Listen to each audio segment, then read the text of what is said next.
Welcome, everyone, through all time and space to an all new episode of Weebs on the Weekends, a podcast where we break down the anime news highlights of the week and give a retrospective look at anime that premiered 10 years ago.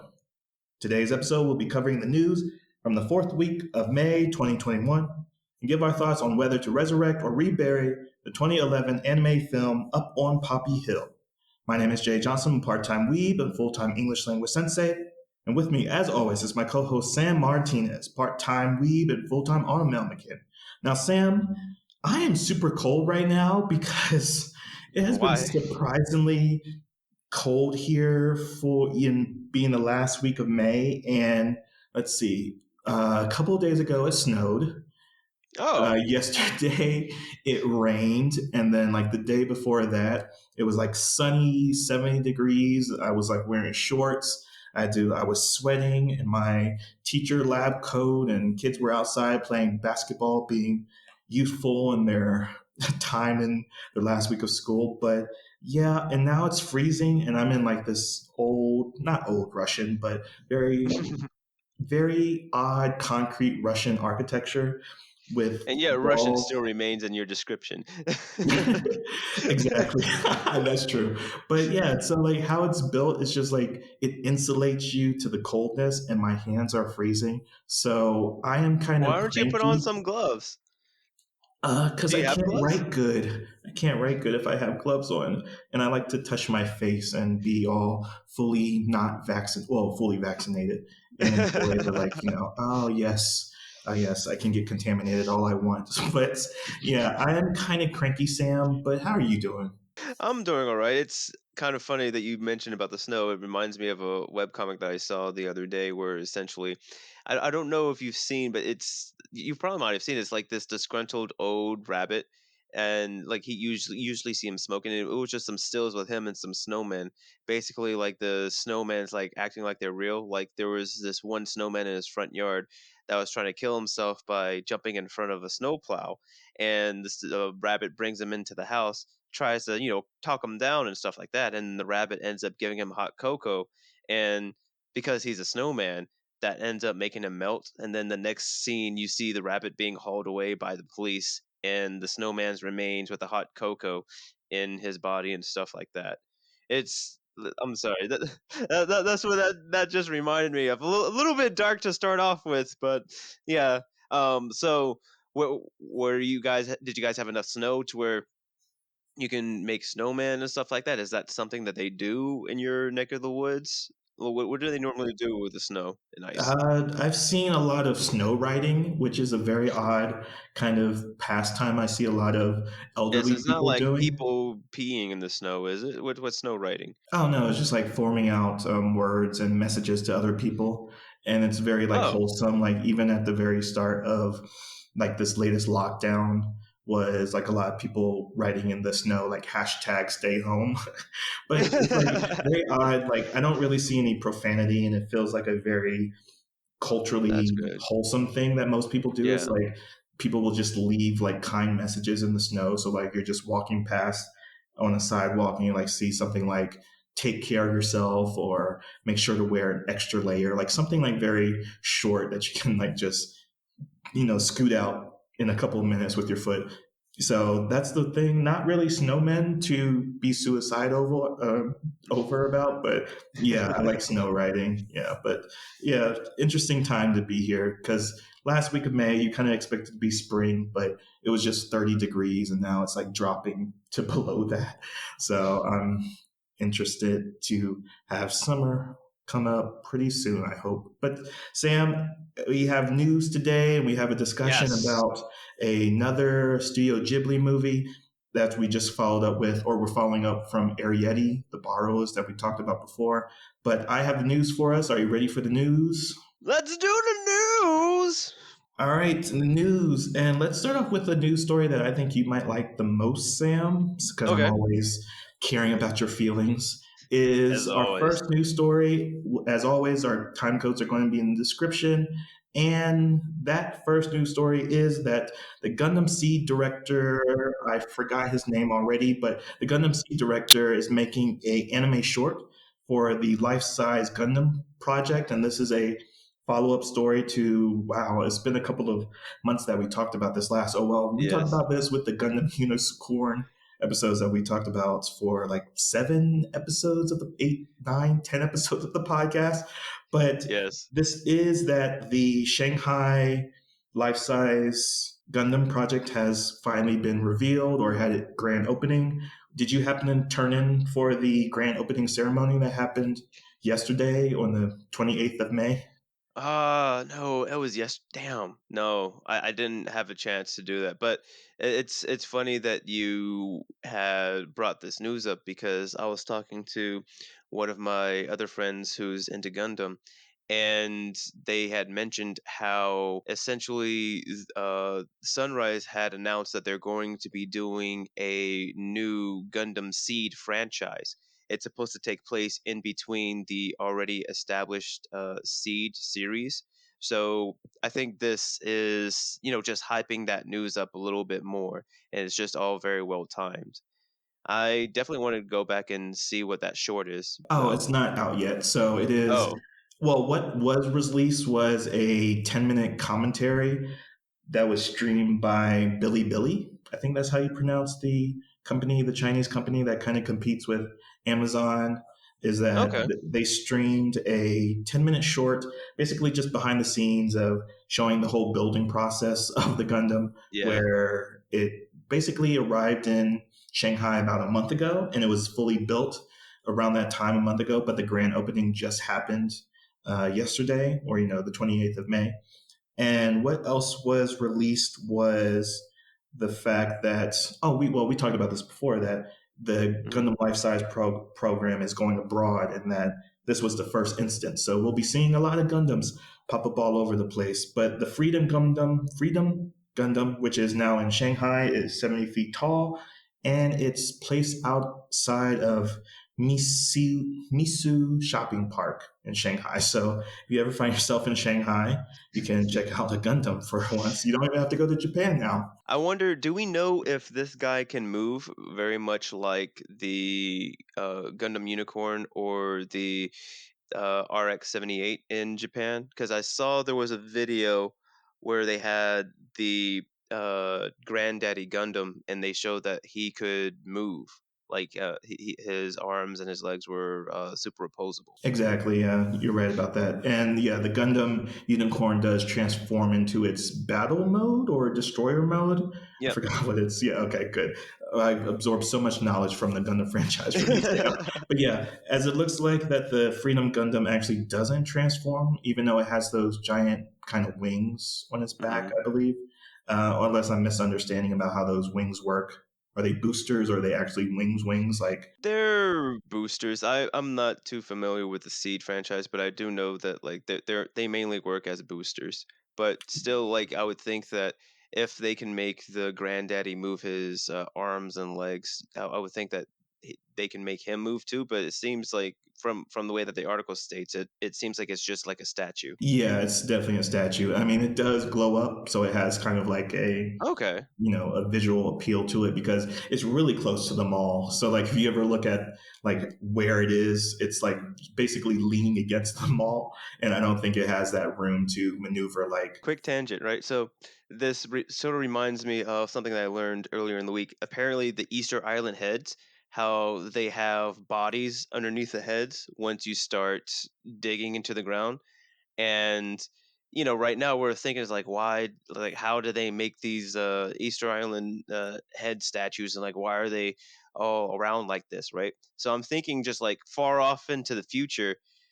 I think like if the Gundams are kept up well enough, maybe they'll still be around, and people will be like, "Why are these robotic statues at these specific points in the world, in the globe? Does this mean something? Was this supposed to be a defense mechanism or something like that?" I don't know. It's just kind of cool. Oh yeah, so I thought. that kind of creative lore that's like, why do these exist? Or same thing like, how were the pyramids built? Of course, aliens, because no human would build this. But yeah, like the Of mysteries of course. ancient engineering is like kind of still a mystery today. So that's our first news story. Our second news story is another basically follow up news story, and this is some more Attack on Titan news, where the Attack on Titan, the first two chapters of the manga was printed into a large commemorative version of itself. So it has taken the Guinness World Record for largest comic book published. So as you reported, I believe this was your story, Sam, but Mhm. it was a celebratory kind of exercise in that the manga had finished. With most recently had the studio for season 4 switched over from Wit Studio to Mappa, and that the book was basically like as tall as a half Asian man. I don't know Yes. how really like the dimensions of it is like really unclear. It says 1 meter, but I really don't know what a meter is A technically. meter is essentially like a yard, almost.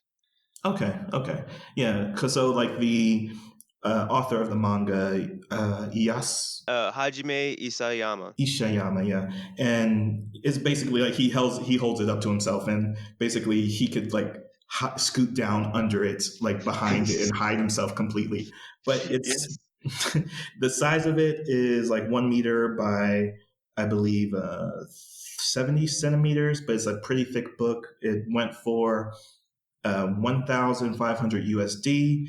100 copies were only made of it, and it sold out under 2 minutes. Essentially, weighs about 30 pounds, and Oh my it goodness. and the one comic book that it replaced or supplanted was Monica's Gang, which is a Brazilian comic book series. Has been long running as well, or not as well, but it's been long running, and it kind of falls into that category of like family comedy, kind of like Peanuts, or I guess you Yeah. could kind of extend that to Rugrats.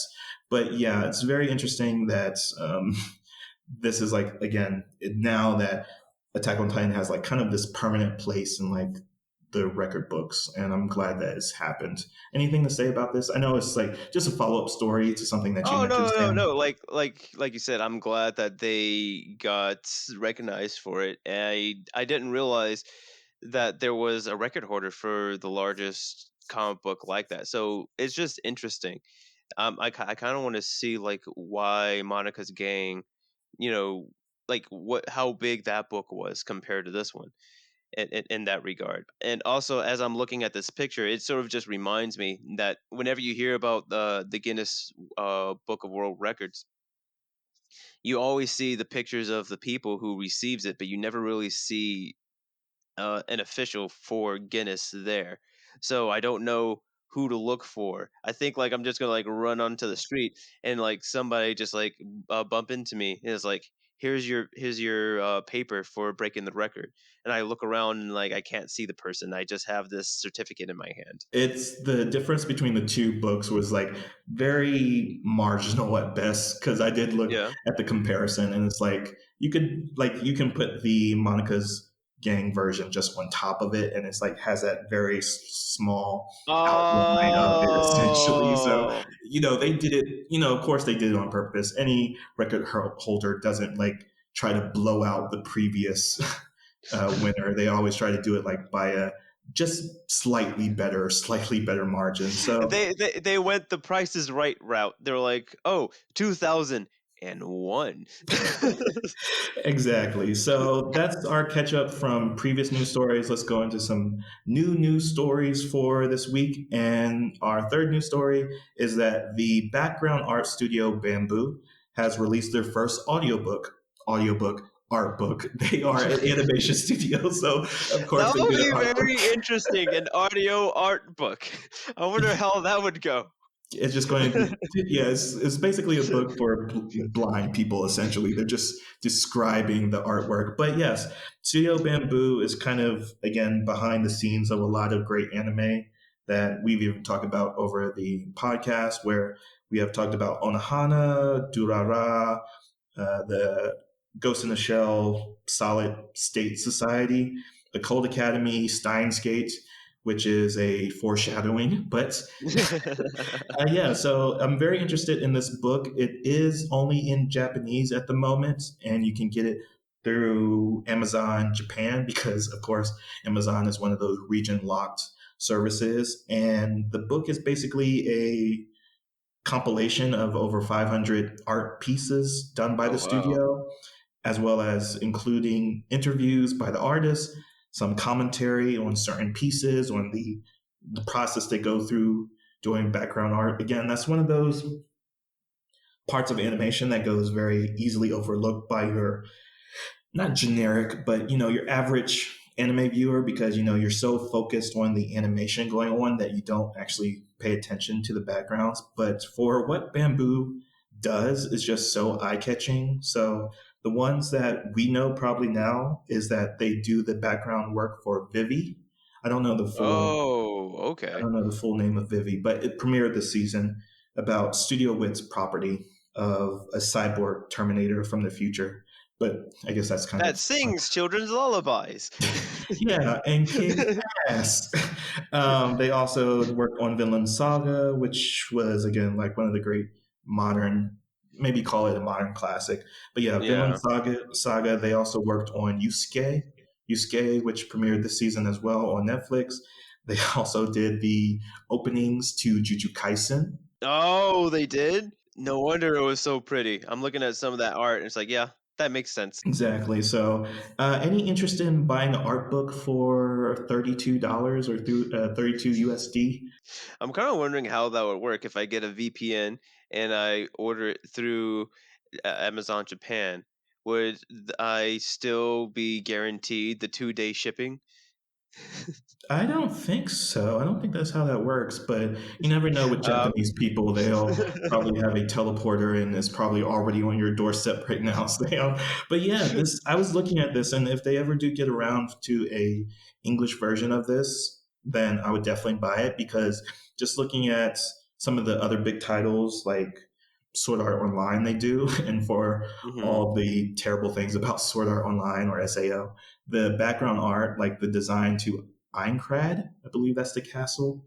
But yeah, the backgrounds for Sword Art Online is so picturesque, even how they go into like very nuanced details in dungeon designs is like so eye catching. So like background art is something that, you start paying more attention to for everything that goes into it. I guess Made in Abyss Yeah. was like the first instance I really noticed Mhm. background art because I remember this vividly because there's an orphanage or there's a place that basically take cares of the children that No, you're correct. exist It in would the be an world. orphanage. Yeah. Yeah, for sure. And basically, like there's this orphanage, and then there's a pathway to the orphanage that's paved, but then like very close to that pathway is like this um, dirt path that's basically been stomped on by children. And you kind of see that in all this subtle world design. And that's kind of what background art does. And that's why I wanted to include this story as saying, oh, yes, we appreciate background art here on Weebs on the weekends. But No, I just wanted to mention too, because like I'm looking at the article, and they also mentioned Great Pretender, and that is a series that has great background art too. I mean, definitely the characters, the way the fluidity of the animation works too, but the backgrounds are really great. Like especially in the scenes when you have the I don't know what it's called, but essentially like a cross country flying race, basically seeing the planes fly through the city. That's like a pseudo Dubai, but not really. It was just very, very well done. So no, I definitely know what you're saying. I agree with you that like this studio did very well in their background design. yeah, I mean, they have over 100 series that they have worked on before, and I'm not even mentioning like Eden of the East and Eccentric Family. So yeah, like Great Pretender, like you just mentioned, is like yeah, they have a long resume of great work in background design. So Oh yeah. fourth news story for the week is somewhat related to the previous one because Studio Bamboo also worked on the movie of Lupin Third versus Detective Conan. So the fourth news story for the week is that Lupin the Third or Lupin the Third franchise gets its sixth anime series for its 50th anniversary. And this is something I wanted to include because I have no idea who Lupin is. And it What? took You me never so seen Castle of Cagliostro? exactly. So that's why I wanted to bring it up to you, Sam. So can you Okay. tell me something about Lupin the Third? Because I've always associated with him with Conan and Sailor Moon. So it always feels like somewhat of the same universe to me. But can you tell me about Lupin the Third? So with Conan, no, because there's a character that there's a character in a top hat and white suit that looks a little bit like Tuxedo Mask, that sort of bridges the world of Conan and Lupin the Third together. But essentially, the reason why they're so related is because the premise of Lupin is he. I don't know if he comes from a long line of thieves, but he's essentially a thief that takes on the moniker of Lupin from the French book known as Lupin the Gentleman Thief, where essentially he announces to the world or to police officers, "Hey, I'm going to go and steal this thing on this day. Just try to stop me." And he pulls it off. So it's sort of like that good, wacky heist type of vibes that's sort of into like mystery and suspense, because you don't know how he's going to pull off the caper. Him and his gang are always they're going through things, and it's just done very well. I want to say like the first stuff that I've seen of his is in Castle of Cagliostro.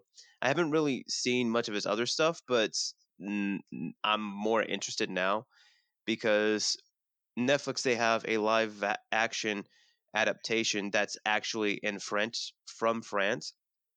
That's similar, where a guy sort of doesn't necessarily take on the moniker, but his works are just very, very influenced by Lupin and his exploits. And that was sort of one thing that I wanted to poke your brain about as well, because you said that like, have this is your first time ever hearing like the word or the moniker Lupin, correct? Only through the Japanese works. Yes, exactly. So I mean, it's Yeah. always been around in the anime community of like who that character is. I know his identity. I guess I've always kind of thought of him as like the Spike Siegel Black Pink Panther kind of. In Yeah, my mind, I'm kind of like pretty associated much. with that essentially because again, like the news story is that this is getting its sixth anime adaptation or even installment. So that means it has five other series. There's multiple movies. There's a spin-off series. There's a live action. Is there a live action? I'm forgetting. But I'm there's not definitely sure. like yearly specials that have always had the title Lupin the Third. So I know about it for its abundance in the community, but I've never Mhm. really, consumed any of it before. But I would say like it's a fun romp in regards to mysteries, because you're well acquainted with mysteries. I would say like with you, you may be a little bit wary, mainly because like you said, once you've seen a mystery somewhere else, you're going to recognize it in other places.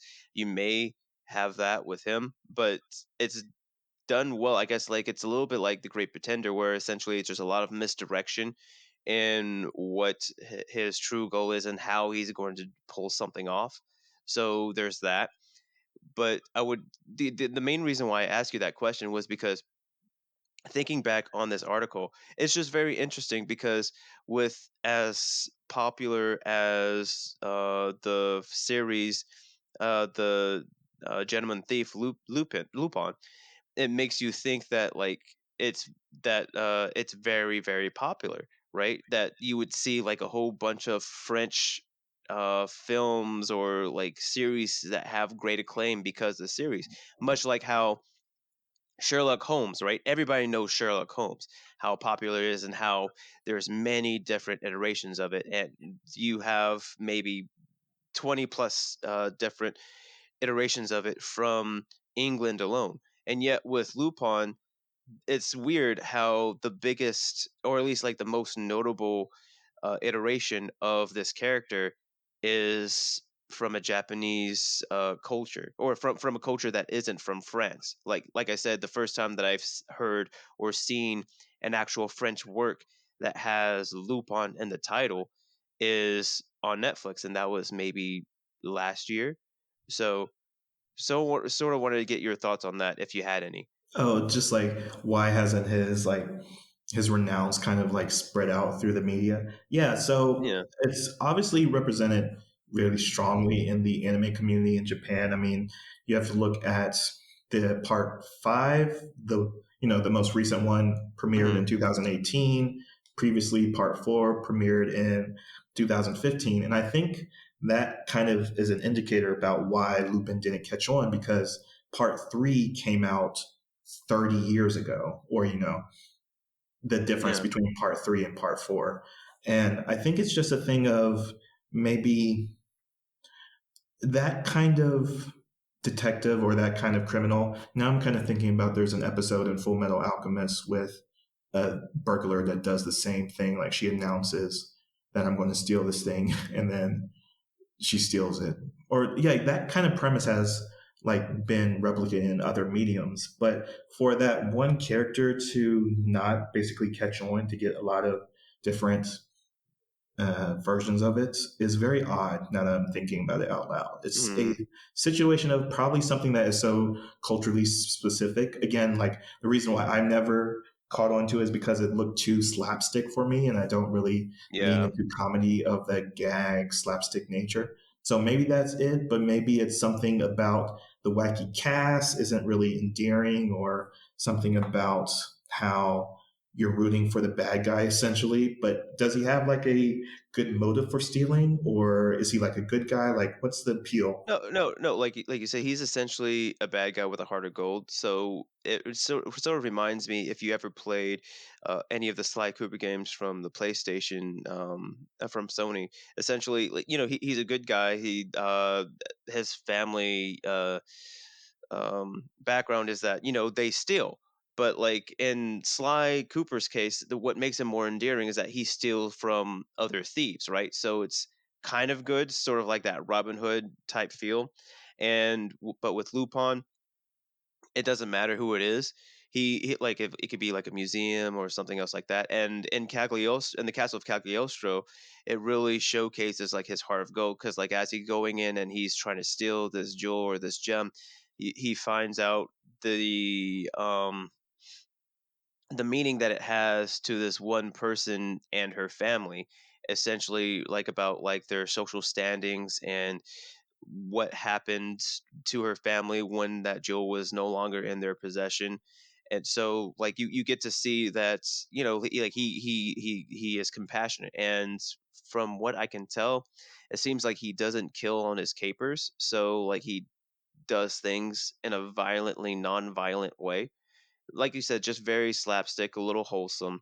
So it could be very, very hard to pull off, especially nowadays when you have to drop swear words to stay relevant. Yeah, so like even with the most recent, what's his name? The director's name, the dude that directed one of the Star Wars movie, but he does Knives Out, and Yes. like that kind of murder mystery, kind of the idea of like a detective going against like, well, that's a detective story, but yeah, like we really haven't seen in like the West adaptation like good thief movies in a long time. That's kind of something that's been like whittled out of like even the like modern culture, that these good guys but they steal from people. So just to close up the news with a real quick video game anime story is that Sega is going to release a Demon Slayer video game later this year, and this is done by CyberConnect 2, which is done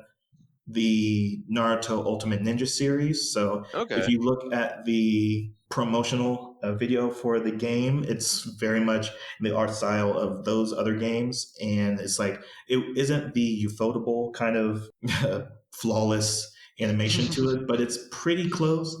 It does look like a not knockoff version, but it looks like a good enough approximation to the anime. Yeah. So it's going to be basically as like the Naruto games were. It's just basically a retelling of the first season. And now that season two has been announced, we have had the movie. It's probably going to kind of follow the same way of the My Hero for Justice, My Hero Academia. I think those Heroes for Justice is the Yeah. subtitle of the game. Kind of basically updates the game just with new characters as they appear. But basically, all the characters that you see in the first season of Demon Slayer is going to be in the game. and it's a fighting game, and that's basically essentially it. So it's going to have the full English and Japanese cast returning to voice Ooh, characters. that's nice of them. Yeah, very nice. And that is going to be released on PlayStation 4, PlayStation 5, Xbox One, Xbox Series X, and PC. So, Sam, are you interested in getting this game when it comes out? It's very, very interesting. It's looking at it sort of reminds me a little bit of the Afro Samurai game, because I got that when that was out, but when that one came out, all of the Afro Samurai was out, and as you mentioned, like it does remind me of the Naruto franchises as well. However, I want to see a little bit more of gameplay because I want to know if it's going to be like Naruto, where it's pseudo open world where you can move around, or if it's going to be a traditional fighting game where it's like Street Fighter and you just have to side screen. But if it's by the people who did the Naruto games, it'll probably be more like where you have that arena that you can sort of walk around on, have that 3D view of a fighting game. And that was okay. It was kind of clunky, but hopefully they had tightened it up a little bit. And it'll just be very interesting to see how some of these fights take place. Like more, for instance, the fight with the guy with the arrows, to see how that's gonna take place in the game, because or the guy with the drums, because those two fights would be pretty fun if done very well. Right, yes. So with all the demons of varieties attack, yeah, I also saw a fan animation of the Demon Slayer in the opening of Bleach, and I was like, that's what this game needs. It needs a Yes, crossover event with Bleach characters because that now that Bleach is coming back for its 1,000 year war arc, the I believe. Thousand Year War arc. Yep. Yeah, so it's like maybe it's time to have a good crossover anime game that's not Jump Force because that kind of left a weird taste in people's mouths after that premiere. But that ends the news for us this week, Sam, and you have our 10-year discussion about another Studio Ghibli movie, Up on Poppy Hill, or From Up on Poppy Hill. Now, I had not seen this, and this is your pick, so can you tell us why you picked it? Because I didn't see it too. So we're both going in here pretty, not pretty blind. Well, yeah, pretty blind. But essentially, the reason why I chose this was one of the Ghibli films that I hadn't seen, much like Arrietty. I didn't hear too much about it, but when I saw it, I thought about, much like The Wind Rises, where I sort of just like lumped those two together because it's like it felt more realistic in how it portrays its characters, and it also what I don't know. I guess like if it, like from the trailers I've seen, like it felt like it was a light period piece. It may had to do with romance. I didn't know, but I didn't watch it. I didn't hear much about it other than the fact that it came out. But since it's coming up on its 10 years, I figured, we should give it a shot and give it its due. What about you, Jay? Were you acquainted with this at all? You said that you hadn't seen it, but did you at least hear about it? Had no idea that this even existed until you put it on the schedule. Yeah, it's very odd that how my consumption of Studio Ghibli movies has went. That Yes. after basically like maybe what you call the core or maybe the golden age of Studio Ghibli movies, just everything from like when we were growing up of the Princess Mononoke's, the Howl's Totoros, Moving Castle. Howl's Moving Castles, like Hmm. Spirited Away. Basically, when Spirited Away finished in 2001, I believe. You're like, oh, I saw the best. I don't need to watch anymore.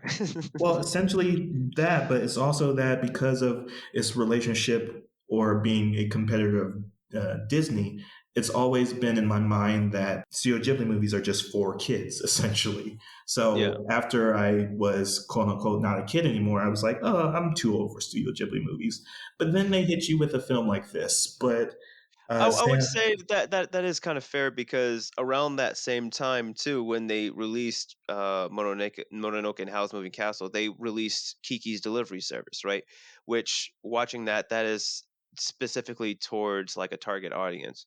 But then again, we've watched Princess Mononoke, which is really heavy and can be graphic at times. So it's like when a Ghibli movie comes out, you don't know if it's going to be strictly for kids or not, you know? Yeah, it's just always fallen into that idea of anime movies are just kids' movies, whatever that may mean, even though that's never been the case, because there are some very graphic early animes or animated movies. I mean, even the Akira, and there's a very that's a very graphic movie and it's not Oh, kid yeah. friendly at all. But the idea in the West that anything that's animated is just for kids, and even now that idea is still perpetuated where nothing animated is really taken seriously. Like it has its own category in the Oscars.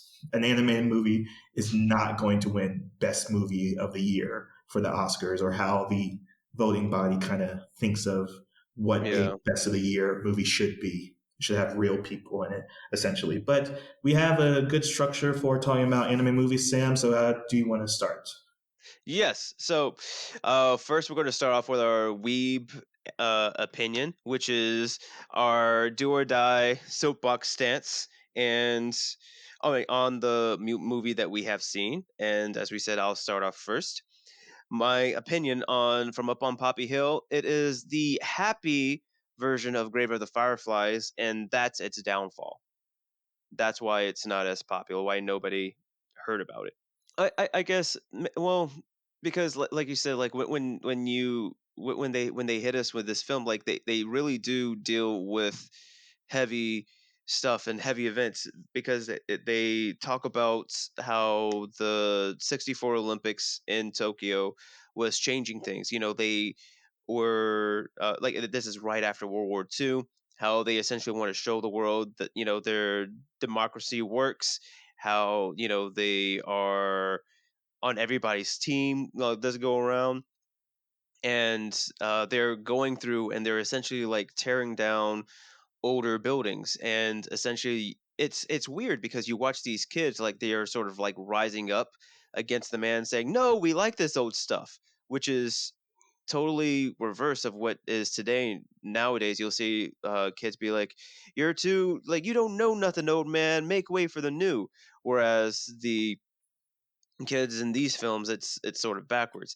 And they also deal with kids essentially being orphaned by the war, and even lightly touch upon the feelings, or like the subject of men going off to war and coming back home with a baby, right? They even touch on that a little bit, and how that messes up the family dynamic, even when things like with the main character, how she essentially has to become the adult because her mom is off in a different country learning medicine so that she can come back and provide for her family a little bit better. But she's stressed because of what their family has to do. Like, they deal with very, very adult things, but it's all packaged in a very light-hearted box. Whereas in Grave of the Fireflies, they make you sit and think and feel about these themes because of how gritty and in your face it is. And I think that because On Poppy Hill takes a more happy approach to it, that people are off put by it at first, because it's like, oh, it's just another romance film, and they won't take a second thought to sit down and watch it. Okay, that makes sense. So I wanted to say, so for my weep opinion, I wanted to say something along the lines of this is the most, departs the most from the identity of what a Studio Ghibli movie is, but I haven't seen The Wind Rises, which is like basically the follow up movie, not follow up movie, but it basically follows this in 2013. So I can't say that for sure since I don't have anything compared to. But I Yes. want to say, given that I've seen two Goro Miyazaki movies, now you've seen Earwig and The Witch, and Yes. I've seen Earth Tale in this. So maybe we have a collective knowledge about this. But my opinion is that Goro Miyazaki is never going to be Hayao Miyazaki. And that might sound something like obvious, but it Hmm. is a case of, son following the father, given that Tales from Earthsea was kind of an original project from Goro, where he basically tried Wait, to carry the s- weight did the book come out before the movie or after? for Earthtail. Yeah. Oh, I just mean of the idea of he was putting his name out there, not that Oh, okay. Yeah, yeah. the production of it. He sort of wanted to do his own thing. I see what you're saying. I see what you're saying. Exactly. Yeah. So this is more of a collaboration work, and you definitely see that in how smooth the animation style is. But you also see Goro's Miyazaki. Okay, I'm just going to call it Goro and Hayo. But Goro, the son, Goro. Yeah. is essentially he has this very distinct style of taking a lot of moments that I think Hayo, his father, would have missed out on. Yeah. That he basically slows down the plot. The whole runtime of this movie takes place over several months of these students' careers and like this love story, showing how they're going to work, they're getting involved in these protests, they go into a lot of just everyday situations like buying food from food stalls and just riding bikes a lot of places and being in class Yeah. and like these very small intimate moments. Like you can very much see a strong sense of cinematography and direction in this animation. And I want to say that a part of my weeb opinion is that Goro Miyazaki should have just went somewhere else.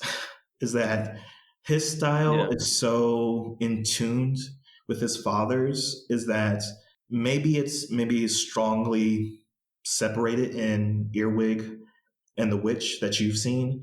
But for right now, from all the works that I've seen that he's done, that I don't think he'll be able to step out of his father's shadow, even though how big that shadow Yeah. is. But with him learning everything under his father, working in the same studio, basically having a similar uh, sensibleness to their animation styles, even Yeah. though he has a distinct one from Hayao, it's just that he it's hard to see where his career is going to go, and I would say right now that he's never going to surpass his father because he's too much like his father essentially.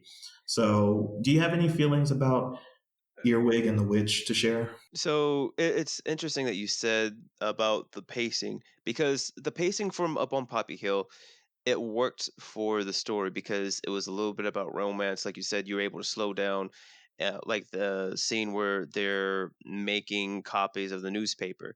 Even though like it was silent and stuff, like you said, that was an intimate moment for them where they were able to work. Like it showed that they could work together without having to speak to each other, right? It worked for that story.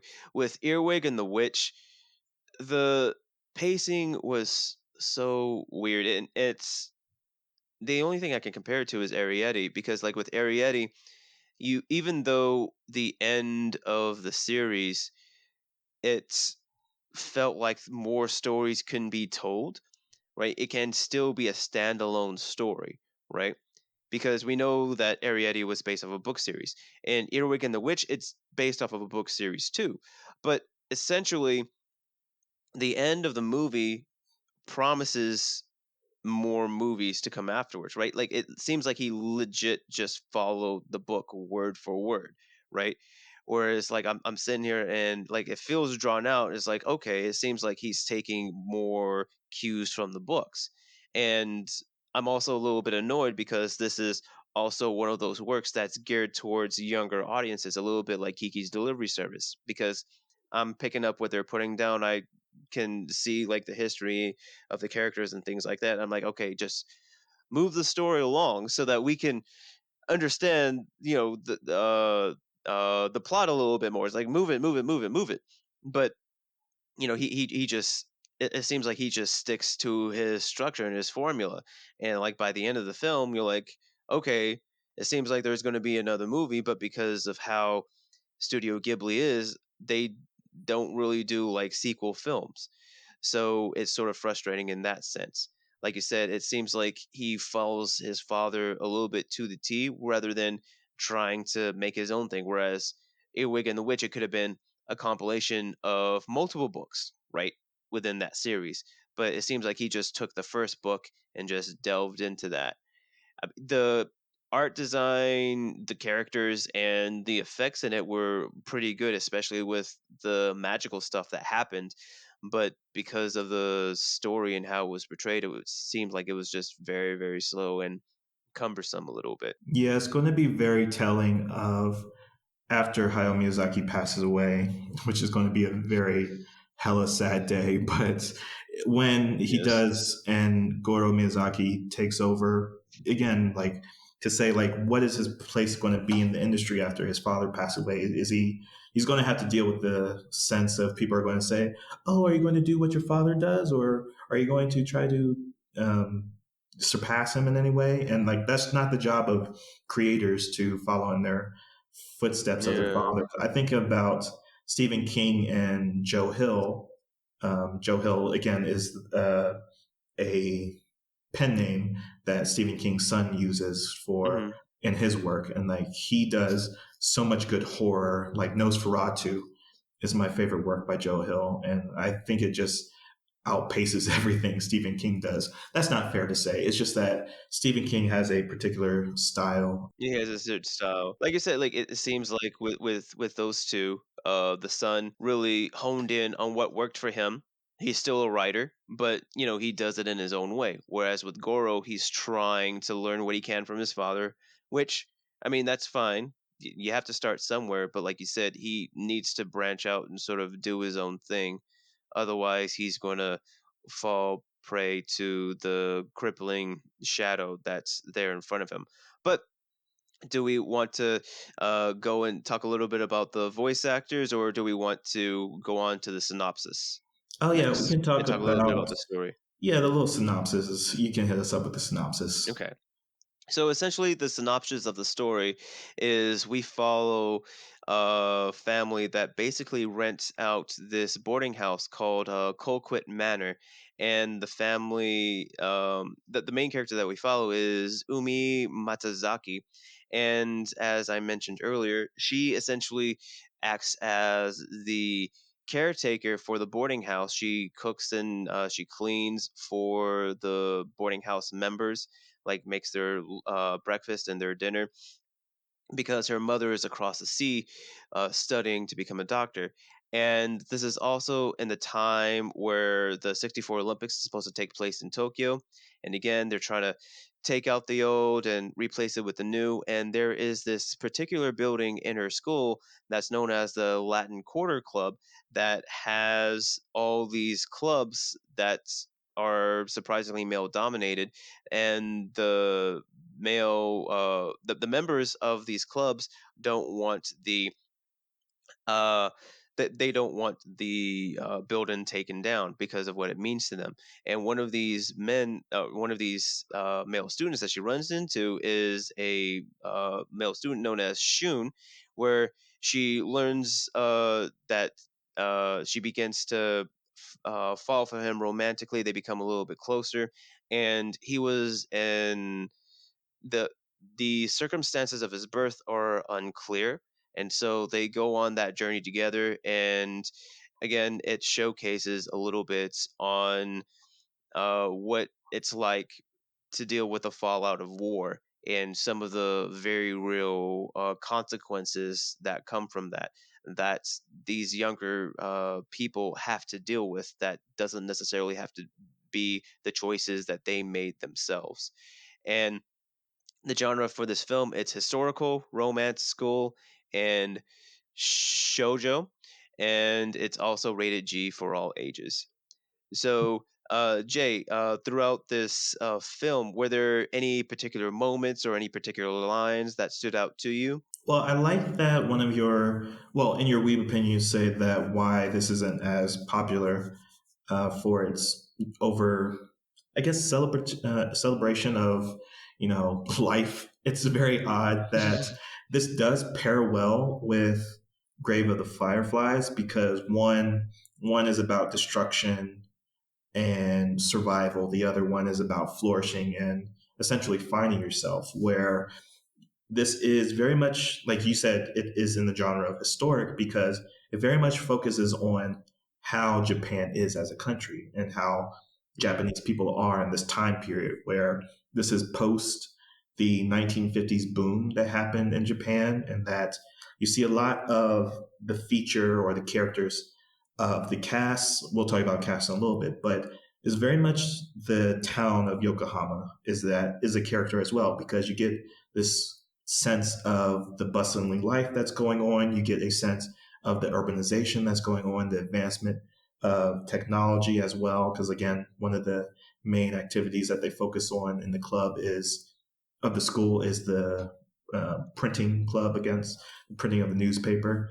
And then the thing that really caught me with this movie are, again, the quiet moments. That's why I said my weeb opinion was that there's a lot of quiet moments of things characters are doing, like how quiet you are in your own private life. That if someone puts a camera around in you, around you in your normal life, like how much are you doing really? Like, are you singing to yourself? Are you singing to yourself? Like, how loud are you in your own private moments? And there's a small moment where Yumi, I think that's the girl's name, Yumi, and she pans over and there's just beautiful portraits, and I forgot the art style of it, but it's basically blotches essentially. But that moment is just so quiet. You're just stuck in this moment. You're left in so many moments in this film just to meditate. So like every single moment is memorable for me for that reason. How about you? No, and I would say like that you brought up the picture because it made me forget something about the synopsis that I forgot to mention. Because Umi's father worked on a ship. He was a captain, and he ended up getting lost at sea because of the war. But he taught her how to speak with flags. And that's a theme that they go throughout the film. Essentially, she's raising up these flags, trying to essentially call her father back home, and they deal with the themes of that. I would say like there are so many good moments, right, with this film. Essentially, like her with Shun and the vice president, not the vice president, but the president of the Latin Quarter, how they go to the superintendent and they talk to him, and like it feels like one of those 80s or 90s movies where you have the kids trying to save the ice rink and stuff like that, but like it feels earned when they save the Latin Quarter because the kids they essentially rebuild and repaint the Latin Quarter themselves. Whereas in the other films, like here in the West, it feels like a Deus Ex Machina comes in and saves like the rink or whatever the kids are trying to do. Whereas in this film, it's by the merits of the children themselves. And even when the superintendent comes to visit the Latin Quarter, they are able to organize this reception for him, essentially with maybe half a day or like 2 to 3 hours to spare. It's just just shows how dedicated and ingenuitive. I'm trying to say like just how creative that these children are.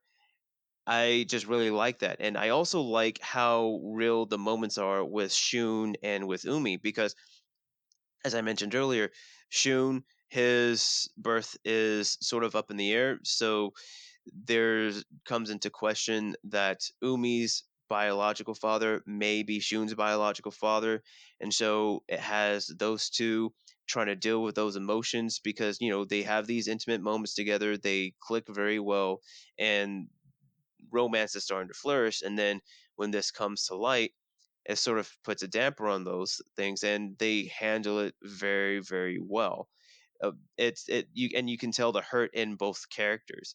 It's just like I said, it's just very so many moments for me to choose from. But I would have to say it was probably the Latin Quarter when the superintendent comes and visits the children. That was probably my favorite moment there. Yeah, that's definitely fair. I like that too. Yeah, so like again, like it's strung along by a lot of these very quiet moments, these earned moments, these sincere moments, and again, like why I think like one of my other weeb opinions was just like this is the least fantastical Studio Yes. Ghibli movie, as like for sure. Again, not barring The Wind Rises again, which I haven't seen, but to say that this is just a snapshot of Japanese life, how Japanese people are. Nothing very much romanticized, like you said. It's a very earned moment between these two. Like one of my favorite interactions between those two specifically was, again, like the moment where they're out and about in Yokohama, and Shun buys like meat buns essentially, and he's on Yes. his bite, and like he puts one in his mouth from the wrapper, and then he hands the wrapper to Yumi. And I was like, oh my God, that's so cute. But it's like very sincere moments between like these two very much reserved individuals. They're very much introverted, both of them. And Yeah. it very much breaks the kind of go get it attitude of most Studio Ghibli protagonists. So that's why I think it's like another one like so distinct from Studio Ghibli, and why I wonder if it would have served better if Goro Miyazaki would have went somewhere else with this. And most Studio Ghibli movies are adaptations. Same thing with this one, that it had a manga as its original source material. Hmm. So, I mean, he doesn't need to stay at Studio Ghibli. And if he had taken this idea of adapting properties to another studio, I wonder if it would have done better. But I do think what you said as your weeb opinion does contribute to it as well. So, you want to move into the voice cast? Yes, just to talk a little bit about it, because I know like they're very great. So we just mainly focused on Umi, Shun, and Shun's father, Akio Kazuma, and the Japanese voice actor for Umi Matsuzaki. She's very prevalent in her acting career, because she does a little bit of voice acting, but she's mainly known for her live action voice acting. She won an award when she was in sixth grade, and that's what brought her into the career that she's done. She's also known for her outstanding performance in Before We Vanish. She was also in the Japanese remake of the American 2004 movie 51st Dates. It's known as 51st Kisses, and she was also Ichigo Kurisaki's mom in the 2018 live action version of Bleach. Who was the English counterpart, Jay? Yeah, so you watched the Japanese, I watched the English dub. So for the English, voice actress for Yumi is Sarah Bolger, Bolger, and Hmm. she's a Irish film actress where she mainly acts in TV series like The Tudors and Once Upon a Okay. Time. Once Upon a Time, yes. And the only voice acting that she has done is in The Chronicle or the Spiderwick Chronicles, as well as Bioshock 2. So very young. Well, she's 20 something something, but yeah, very young actress 20 in the something voice something. acting, 20 something something. Yeah. But yeah, she's not as experienced in the voice acting field, but she does have a very strong contribution to this as well. So she does carry her weight in for everything that she does for Yumi. Okay. No. That's really good. And so on to the Japanese voice actor for Shun Kazuma. Just looking at this guy's resume, it seems like he's just a prodigy, dude. He was in a boy band known as V6 at the age of 14. He was the youngest band member, and he's also known for his live acting career. He was in dramas known as Kisarazu's Cat's Eye and Tiger and Dragons, um, which are two dramas. He's known for his breakout role in Tokyo Tower, which was in 2005. And afterwards, he was noted for his role in Hana Yori Monoho. And in this film, he also does the voice for the deceased father for Umi, but he goes unaccredited. So he has a very wide range, and it seems like, like I said, just the differences in what he can do, because he was in dramas, and I think in Tokyo Tower it was sort of like a romance between this young kid and a much older woman, and having to deal with societal implications on that. So, like I said, his range is very wide. Shun for the English dub was Aton Yelchin, who is very much has done so much voice acting, but I know him most strongly as he plays the main lead in Troll Hunters, which is that Okay. Guillermo del Toro Netflix series. And of course, he passed away tragically a few Oh years no. ago. And but everyone probably knows him most readily as playing Chekhov. He has a strong. He passed away very young, and he has a lot of voice acting side kind of just floating out there in the ether. So he carries Shun. So like his voice range is he does the same thing as what you said is that he has this presence as like a very strong like he has this Chekhov kind of accent, but then he does this Hmm. very boyish, very stoic kind of low tenored kind of voice, and it's just pleasant to listen to. No, but like that's good to hear. Oh my goodness, hit me in the feels. On to Akio Kazuma, and it's just very interesting how you mentioned Goro versus Hayao Miyazaki because, oh my goodness, you want to talk about pedigree? The voice actor for this guy, Nao Amori, his pedigree takes the cake. So his father is an established what's it called? I forgot. It's a sort of I think it's called buno. It's a specific type of acting to Japan. And his father had basically made this troupe, this dance troupe that embodies that, and it's known as the Raikadan Tempun Shinki.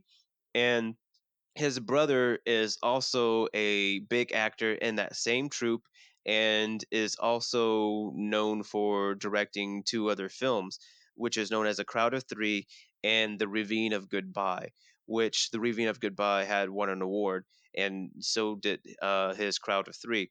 But this actor is no slouch either because he was, again, in Perfect Blue, which was in 2002. He was also in Helter Skelter in 2012. He was also in Parasite Part 1 in 2014. So this guy, like I said, he comes from good stock and he carries his name very, very well. That is so odd because that is the opposite person they chose to do the English dub for because the English dub for Shun's father is actually Chris Noth or Noth, Yeah. Noth.